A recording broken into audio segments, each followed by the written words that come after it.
ఇంకో నూనె వదులుతుంది. వేస్తుందా ఇలా దగ్గరికి వస్తుంది. ఇంకొకసారి కలిపేసి రెండోసారి తీసుడే అయిపోతుంది.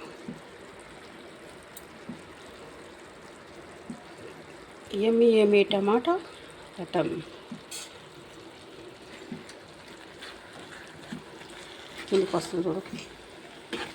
అబ్బో మనీ అన్నట్టయితే మాటలెళ్ళి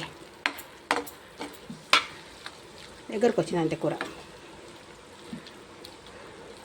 ఆ కాలంలో టమాటాలు తక్కువైనాయి అని అంటే ఆ టన్నులు రూపాయలకు వస్తుండే కిలోలు.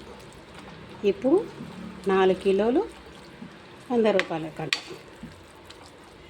దానికి అమ్మ అనుకుంటున్నాం ఇప్పుడు తగ్గిందిలే అన్నట్టు. ఉల్లిగడ్డలు కూడా గట్లనే 60 రూపాయలు.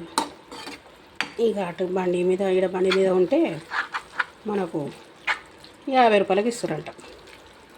అప్పుడు మళ్ళీ తెచ్చి పెడతారు, మనం ముందు పెడతాం అనుకో.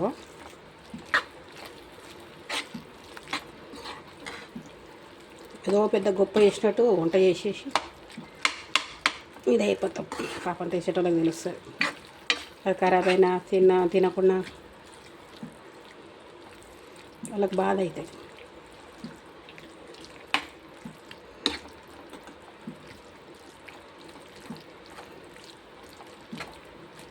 అందుకే అంటే ఉల్లి దగ్గర పెట్టుకొని మంచిగా వండితే కమ్మగా అవుతుంది. ఇష్టమైన వాళ్ళ కోసం ఇష్టం వండితే కమ్మగా వస్తుంది కూర అంటారు. మనం కొంచెం సర్వీస్ దిగినాం కదా, సరిగ్గా లేదులే.